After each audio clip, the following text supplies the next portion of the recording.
They work better if they're plugged in.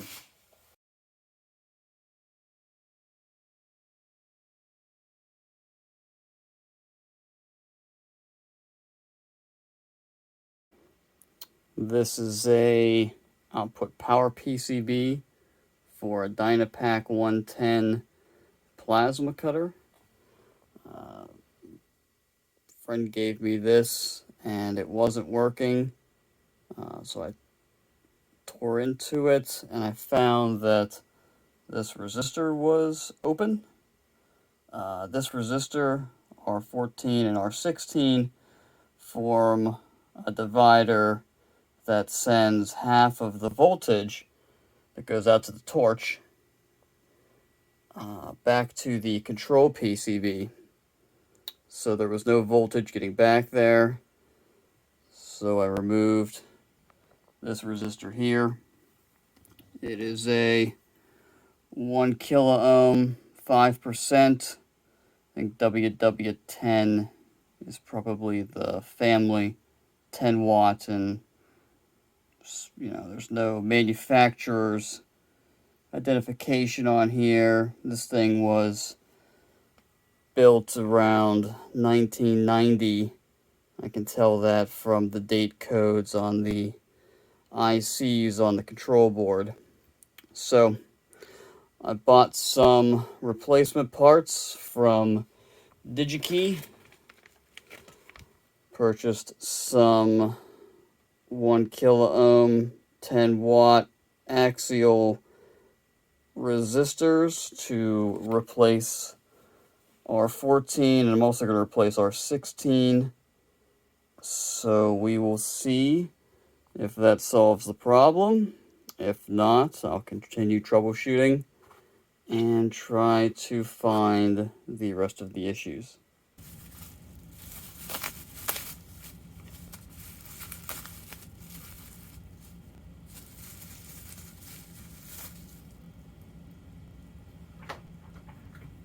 So here's the part that I removed, and then here's the part that's replacing it. Just purchased these from DigiKey. About the same length, same diameter, same power rating, same resistance rating. Just because it's, 30 years later, this 5% part, really can't even get these in 5%. This one is a 1% tolerance. So that won't matter. If anything, should be better.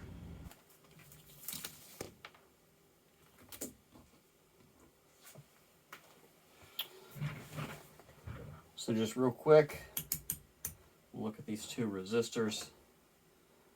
The first one that I removed is the bad one. And you can measure these in circuit, but because of the other connections, they can sometimes give misleading results on the meter. I mean, these are 1 kilo ohm, so if you measure directly across here, you should get 1 kilo ohm or less, just because of, if you have a 1 kilo ohm resistance in parallel with another resistance, you're going to get less than 1 kilo ohm. So this is the good one.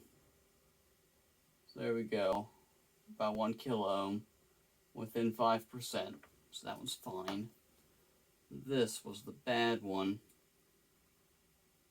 So what it's doing is it's picking up the resistance of my fingers. So we just do it right on the static mat. See, this is open circuit. So this resistor has failed to open. So we're out in the garage. Here is the plasma cutter. This is the input power PCB. Power comes in here and goes out to a switch in the front there. It comes back, so when you switch that on, applies power to this connector. This circuit right here waits about 10 seconds and turns these relays on, which provide power to the bridge rectifiers. And once it's all powered up, if everything works right, the controller should start turning the MOSFETs on and off. You can see the one bank of them there. And then there are terminals on these heat sinks here and here. Another terminal over here that go up to the transformer on the output power PCB. And this is the connections to the transformer here. And then that just isolates the torch from actual AC power. So I'm going to put this together. Like I said, it's a Dynapak 110. Somebody had the brilliant idea to write the part numbers of the consumables right on the body of the plasma cutter. That's brilliant. So I'll put this together and we'll go from there. All right, so everything's hooked up.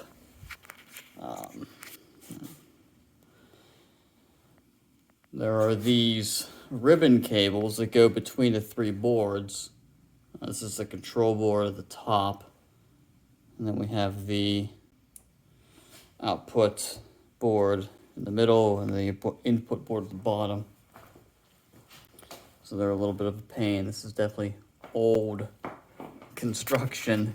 If you look in here, you can see LM339N. That's the part number. And then up on top you have, what's that say, M9030. So this part was built in the 30th week of 1990. So that should give you an idea about how old this machine is. It's only a 20 amp machine, and it's absolutely massive compared to the modern plasma cutters. But we'll see how it works. So I actually have another one over there. That's a 60 amp machine. I think that's the 6XI. So I'm also going to try to repair that one day. So we'll bring in the other meter,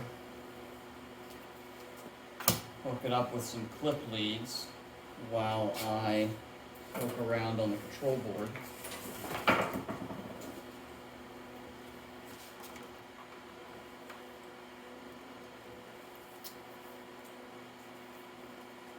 So, black lead on the alligator clip that goes to the work. So what's interesting about plasma cutters is the alligator clip that goes to your workpiece is the positive lead. The negative lead is the torch. I guess that makes some sense when you think about it. The plasma is a bunch of charged electrons that are screaming out of the tip of the torch. So the fact that it's negative polarity makes sense.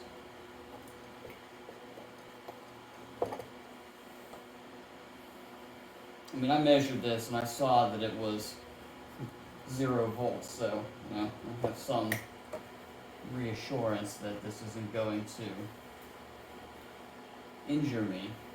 Maybe one of these screws in the back is a better choice. Yeah, look at that. Alright. So yeah, we got 0.055 volts.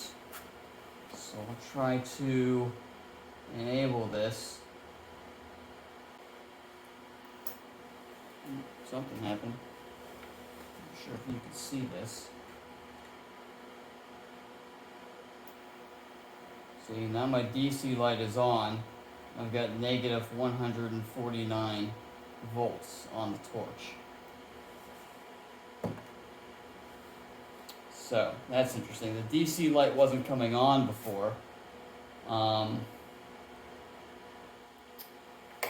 Basically, I don't think that the control board was able to sense the output voltage, and therefore it was not aware of what was happening. So So now it can see the voltage. We'll hook up back here. So this is like the output of that resistor divider. So if I enable the output, now we have negative 70, roughly half of what we were seeing at the torch. So that works. So the next step is to try to figure out why the button on the torch won't turn on the DC voltage, won't turn on the torch voltage. Have to manually actuate it from the control board here.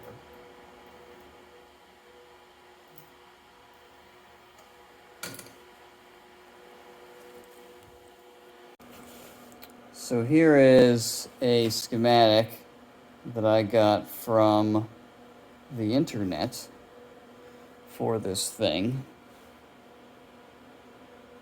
So up here on the top left, this is the input power PCB. You can see right here, this is where power comes in, right? And then it goes to the switch. This is an auxiliary outlet that's you could use for a compressor, but I'm not using that. So once the switch is closed, the power goes up to this bridge rectifier, creates DC, and here's the timer circuit. So looking at this again, the timer circuit doesn't enable the bridge rectifier. It appears like all it does is turns on this LED in the optocoupler and sends feedback back to the control board that the AC is ready. So I imagine the control board looks at that. So that's J2, 13, and 15. So if we look for those over here, there's J2, 13, and 15. 15 just goes to ground. 13 gets pulled up to 12 volts. If this is pulled down, that means the input filters are charged. It's okay to operate. So it appears like all that does is controls the LED. I don't see a direct way for it to feed back and prevent anything from running. So the problem we're having is when we actuate the torch switch, we don't get any drive over here. This is that LED that's turning on when I manually actuate, or when I give it a ground path. Basically give this line a ground path, J24. And that goes over here to this optocoupler, J24, J25. 5 is probably just a supply because you can see the direction of the LED there. So whenever J24 is grounded, current can flow through the LED. It causes the optocoupler transistor to conduct, and it appears to control the PWM control IC. So something is wrong here somewhere. We got, this is the torch voltage level detector, and we saw that we got the DC light to turn on when we manually pulled this pin low right here. So at least this portion of the voltage detector works. But you can see there's this NAND gate over here. And if I remember properly, both these have to be 0 for this to be 1. I think if there's any other state, if either of these are 1, or if they're both 1, then that is 0.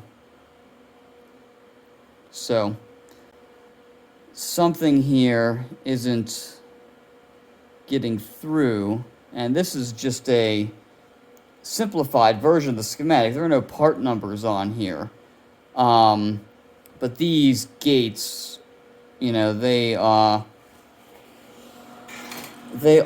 are parts on this board here. I purchased spares, but I'm not just going to go replacing them until I find something that's actually wrong. So continue to prod around on the circuit board. Probably what we'll need to do is, we know we can make the torch voltage level detector at least work on this pin, so we'll probably want to check these other two outputs to verify that works. I mean, this is the torch signal in, so somehow this needs to turn on the gas. You know, I would say here's the solenoid gas valve. So it looks like things are generally working here. This is the run set switch. So when this is in set, the gas turns on.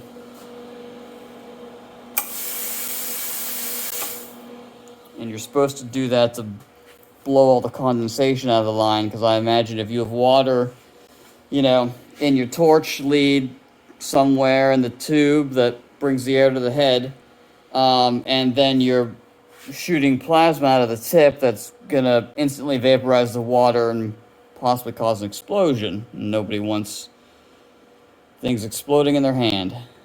So this works, and this works here.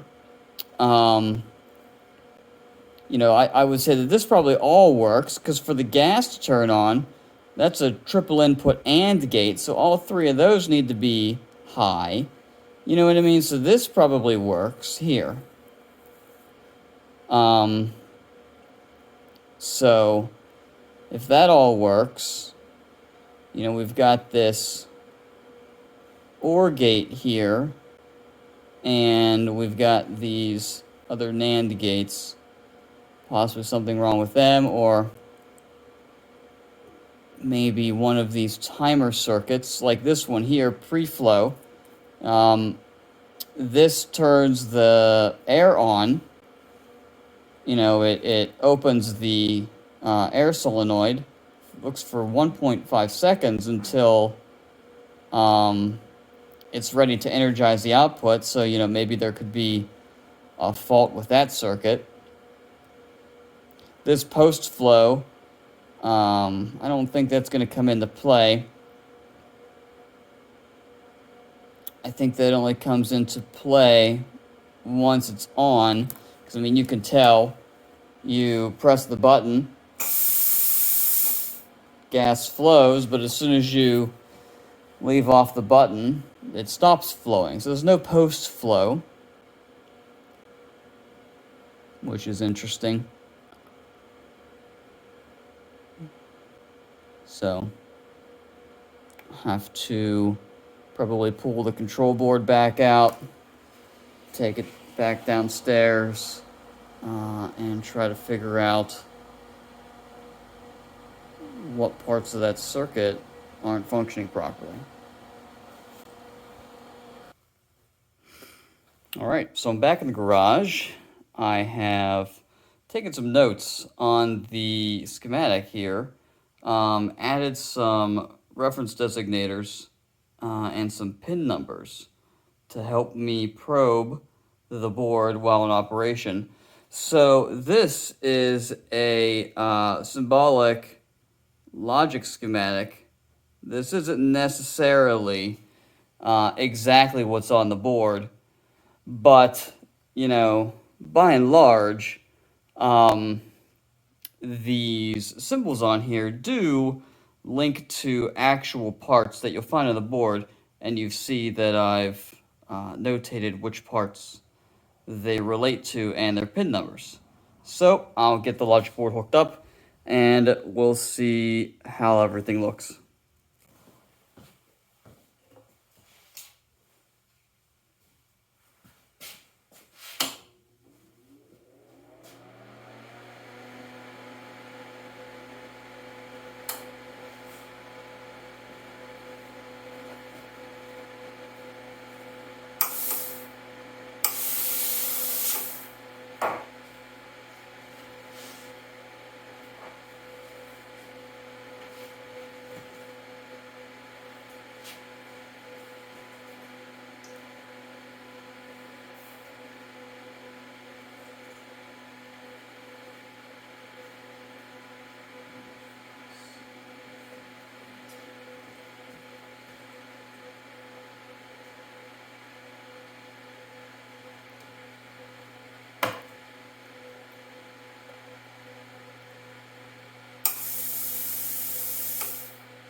Alright, so what I was able to figure out is this triple input AND gate here. The state changes on pin 9 whenever the torch switch is pressed. But on pin 13 here of U1, I'm not getting a state change. So I think the problem is in this pre-flow circuit. So I went downstairs, grabbed the more detailed schematics that I made from reverse engineering the PCB. I can include a link to a pretty good guide on how to do that. So the pre-flow stage is right here. So here is that U4A, right? And we see it over here. U4A, pin 9 goes to the pre-flow stage. So jump back over here. This is an example of parts which are not on the symbolic schematic, the logic diagram you might actually call it, but are actually on the PCB. So the way this circuit works is when this goes high, pin 8 of U7, it charges this capacitor through this resistor. That is a time constant, so I have over here, takes about a second for one time constant to expire.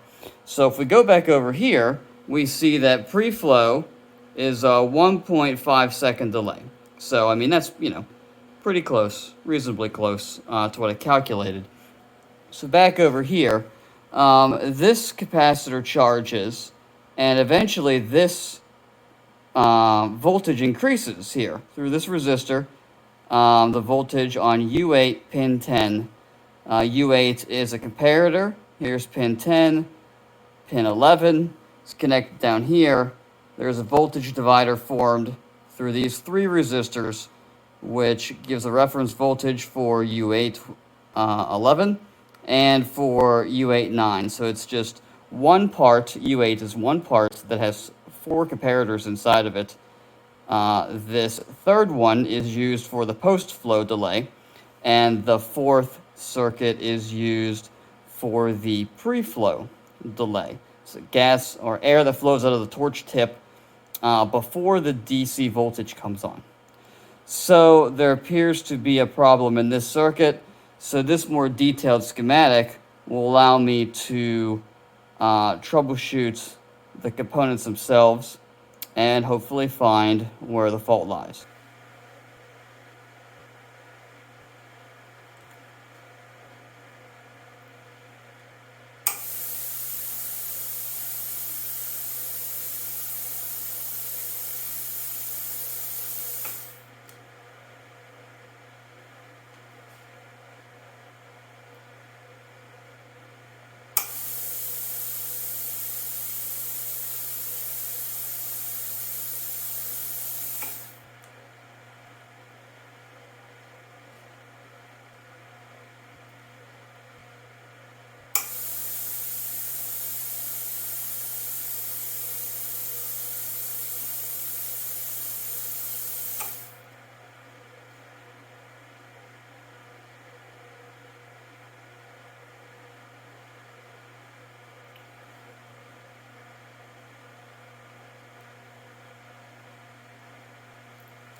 So this capacitor appears to be bad. what we should be seeing here is a constantly increasing voltage until it gets to 12 volts. And while that voltage increases, eventually it's going to pass the reference voltage of the comparator, and it's going to change the output of the comparator. So let's watch this. So the voltage starts to go up, but it only makes it to about 1.7 before it stops. So this resistor R48 is what charges that capacitor. So if we look at the other side of R48, we see a steady 12 volts. So if we look at this side of R48, which goes to the capacitor, we see about the same 1.7 volts. So these capacitors are a tantalum type that are known for failing short. So I did purchase spare capacitors because I thought that this might be a problem. So I'm going to replace those capacitors and see what happens next.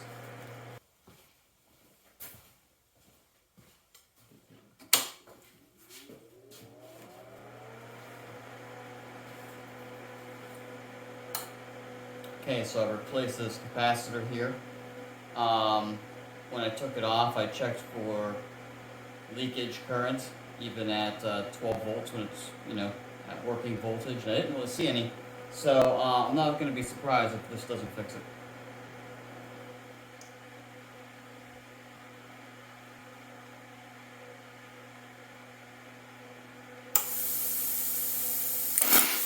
Woo!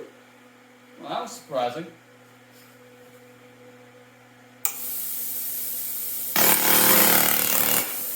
That did fix it. Interesting. All right, well, let's cut something.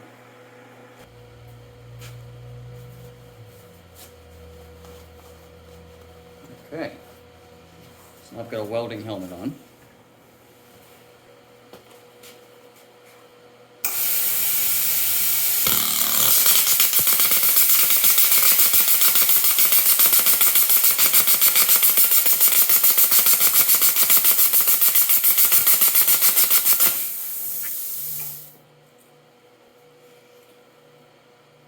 Seems to be pulsing a lot. I don't think that's how it's supposed to work.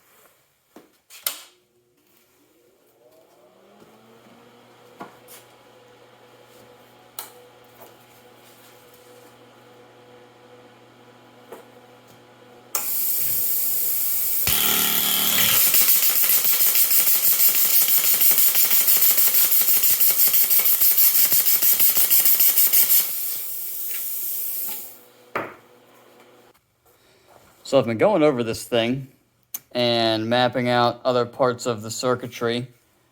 It seemed like there was something up with one of the pressure sensors, sending some noise into the circuit right here. And that noise was causing this pin 8 to go low. And because of that, pin 9 went low, and when pin 9 goes low, all of this goes low, and it basically turns off the DC to the torch. So I fiddled around with it and mapped out some additional circuitry, including the connector that goes over to the pressure sensors. So I was playing around with it, and I had the oscilloscope hooked up, and I found out that it looked like the pressure was too high. So there's this gas LED. It's this guy here.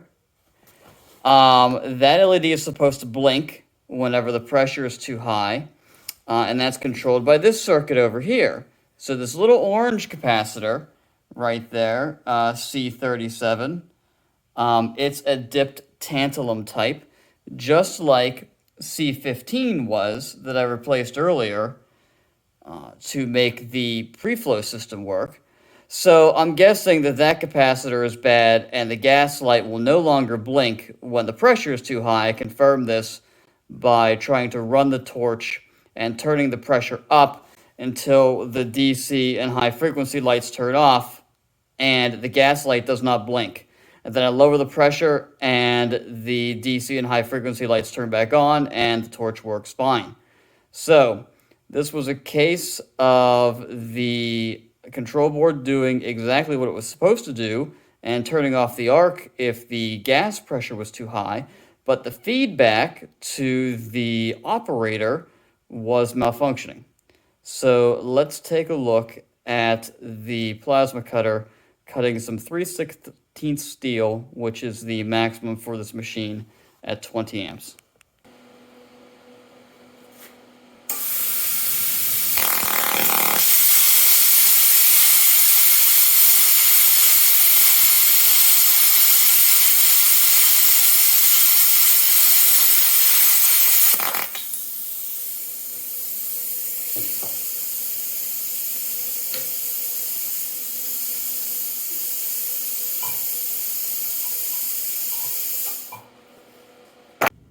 Here's where technology's come in the 30 years since this plasma cutter was built.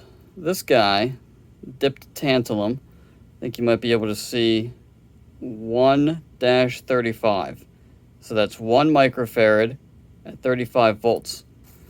This tiny little multi-layer ceramic capacitor in an 0805 package is rated at 1 microfarad at 50 volts.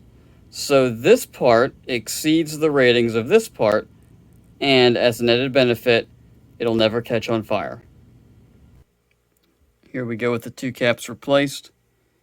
There's C35, and there is C37.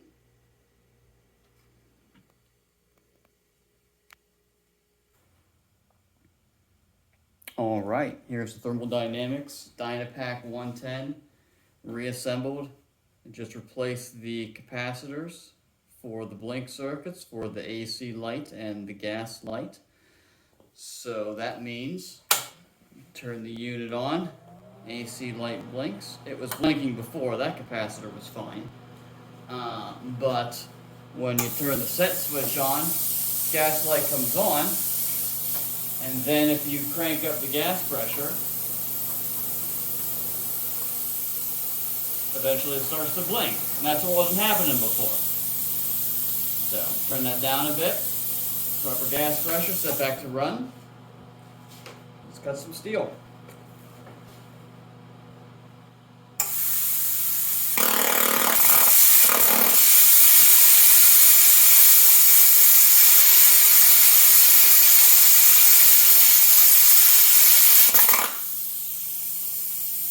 Champ. So in the end, it was only these 3 little parts that disabled that plasma cutter, and really only 2 of them if you consider that the 3rd part was just to give feedback for user error. So overall, definitely worth it to troubleshoot this. It's only a 20 amp plasma cutter. It only cuts 3/16 inch steel, but I think it'll be more than enough for what I need it for, and it was only about, I don't know, $4 in parts to fix.